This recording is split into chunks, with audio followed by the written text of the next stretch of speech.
and they're just kind of talking, and they have one shot as they're talking, but then it follows the father into the field where they find the cop that might still be alive. And I was like, wow, I don't know if I've seen really that elegant from one. Craven a lot, to be honest. At least in the way he became really well known for it in the Scream films. Because the Scream, Scream for sure. Yeah, I guess this early is what I meant. Yeah.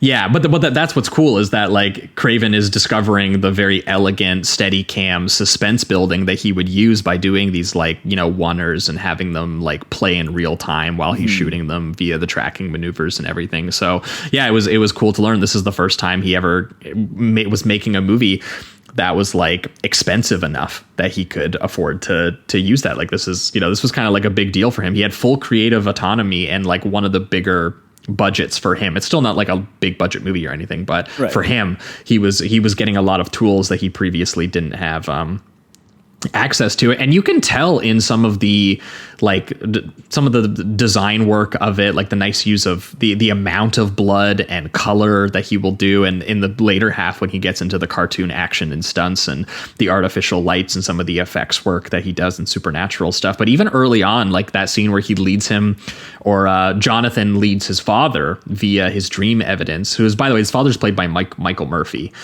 in kind of a little bit of a strange performance, but kind of an enjoyable one. And I think he cast him because I think it was Manhattan, but that dude is in like What's Up, Doc? He's in McCabe and Mrs. Miller. He's in Nashville, Magnolia. Like he's like a Phase 4, actually, I think was the last time we talked about him. Okay.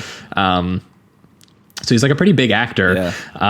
But I do love his line delivery of this is screwball beyond belief, because he's literally letting his son's dream dictate where his investigation is going, where he leads him to Horace Pinker's television repairman shop because he remembers seeing the van parked outside the family's house in the dream where he watched his family get murdered. And it results in them going into this horrifying shop filled with like mummified cat corpses, almost like the bone pieces in Texas Chainsaw. There's like a strange occult symbols drawn everywhere. And speaking of the I guess sort of like last house on the left, where it was very much this idea of like, you know, his parents not acknowledging all of the horrors that were on television.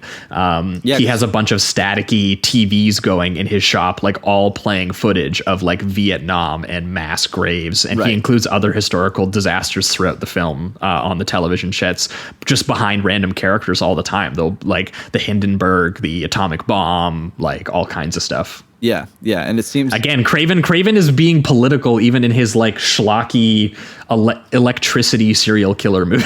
yeah. And that I love that that's the first thing that you see as they enter into the TV repair shop, because just every single TV has that. And it also seems like they're put together in a way that a proper running shop would not operate or have them placed like. So that I did like the whole layer. I think that's great. And this also kind of leads to a cool suspense sequence and eventually a kill sequence where he gets out like in the back where the cops are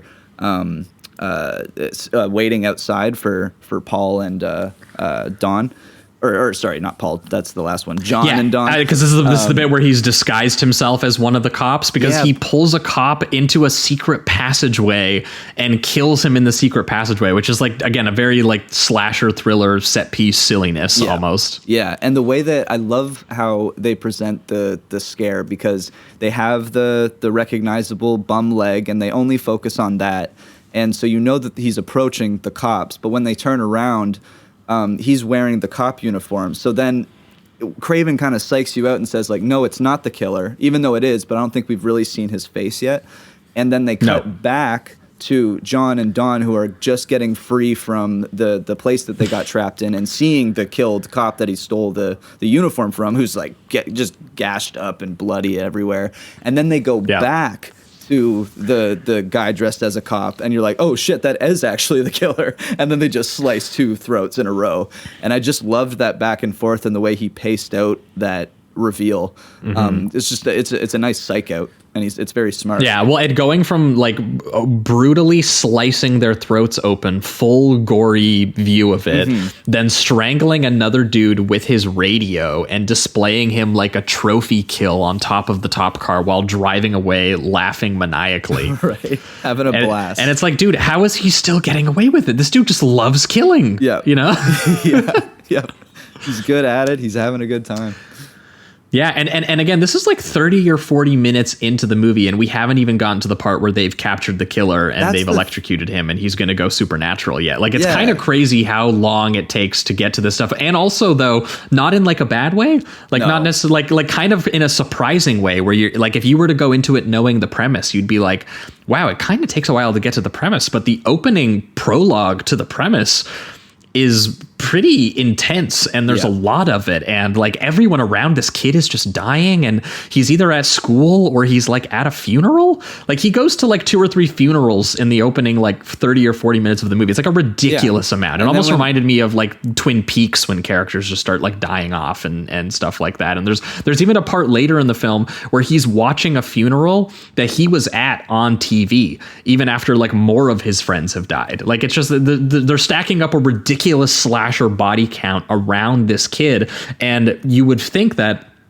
where we are at this point in the movie would be like a normal movie's climax, where he starts to like use the dreams to find the killer, which is definitely the most like Nightmare on Elm Street / Stephen King-esque sort of like, you know, using teen powers in a horror context type thing, where they throw in where, like, you know, if he can fall asleep, he can teleport to the scene of the crime and he can start hunting him down, and, you know, he can disappear and become transparent.